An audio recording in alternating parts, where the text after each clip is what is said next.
Subways are one step closer to being uploaded by the province. The City of Toronto and the Ford government today announced a framework for discussion. What that means for riders, though, that's still very up in the air.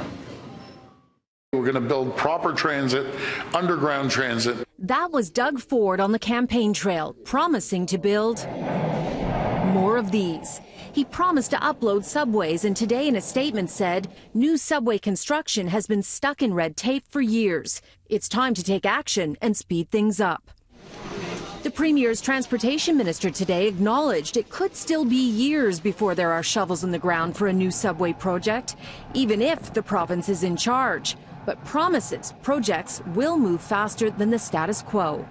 How much quicker, realistically? Because it is a long process to build a subway. How much quicker? We'll be years ahead of any scheduled time than what is currently happening. A relief line is a priority for Toronto to take the burden off Line 1. Mayor John Tory recently pledged to have it built in 10 years. Do you think the province can do it faster than that? You know what? If we can get the upload complete, I believe we could quite possibly do it a little quicker than the City of Toronto. We have to take a look. Today's agreed framework promises to assess a number of options, including the province taking over building and maintenance of new and existing subway lines. Maintenance is a big issue for the cash-strapped TTC. This winter, riders have faced many delays due to breakdowns in the cold. The transportation minister is promising riders will see an improvement if the province takes it over. If they don't, it could be damaging politically. There are pros and cons to the province taking over subways. It would have more money to amortize and fund projects, but the city will lose control of decision-making. What the subways are worth, what is fair financially, will all have to be worked out. Even the mayor isn't sure how it will go.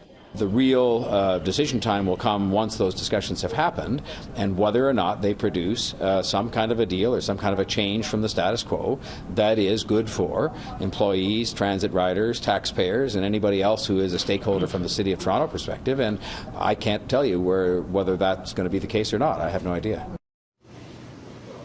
Now, this framework also includes the option of no upload at all, but in truth, that doesn't really seem to be the direction the province is going. The transportation minister told me today he hopes to have new legislation around subways by late spring, so not a lot of time for negotiations on such a complex issue. But remember, the province can do, the province can do whatever it wants. It proved that when it downsized Toronto City Council.